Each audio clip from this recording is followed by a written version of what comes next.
Here's a thought for you. Does toxic masculinity really exist, or is it just a defense mechanism that helped people to survive in those environments? If you think about it, toxic masculinity seems to imply that it's a male problem, that there's something wrong with how men express their masculinity, such as suppressing their emotions, being overly physically violent. But if you think about it, even women can have this stuff too. Society doesn't just encourage men to shove down their feelings, it also encourages women too. If you think about it, there's toxic femininity, which I think isn't talked about as much. But toxic femininity still implies sociological gender roles and gender expectations onto women, such as, being tough for your kids. Isn't that the same as toxic masculinity? We're just labeling it in this gender binary. So instead of calling it toxic masculinity, toxic femininity, why don't we just call it toxic behaviors?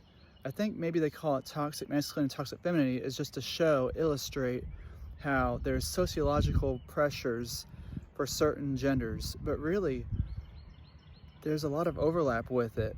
And I also want to present this idea that maybe it's gender's part of it, but maybe it's survival situations, like maybe to be recognized and get the attention needs that men need. Maybe they need to be overly competitive.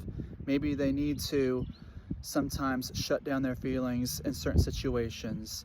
Like to be an effective police officer, to be effective and being a first responder, I can imagine that a lot of them had to become desensitized to their feelings. Otherwise, it could have been an emotional overload with them.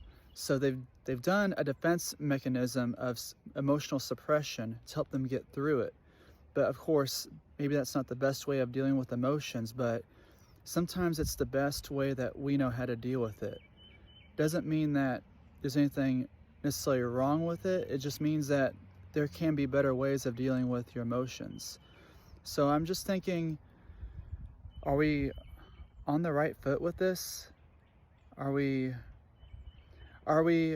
implying shame towards men and women, calling it toxic femininity? Maybe there's a deeper issue at play that, our society and culture makes it to where we view men and women in certain ways. Like women are supposed to be submissive, men are supposed to be dominant.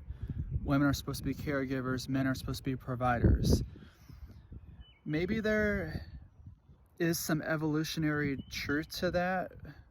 Back in the old days, that's how it used to be. That's how hunters and gatherers, that's how it used to be. But now our world is changing to where that line between hunter and gatherer, it's not as distinct as it once was. So, I don't know. What's your all's thoughts on this? Toxic masculinity, toxic femininity. It seems like there's so much overlap with it now that maybe we just call it toxic behavior, toxic humanity.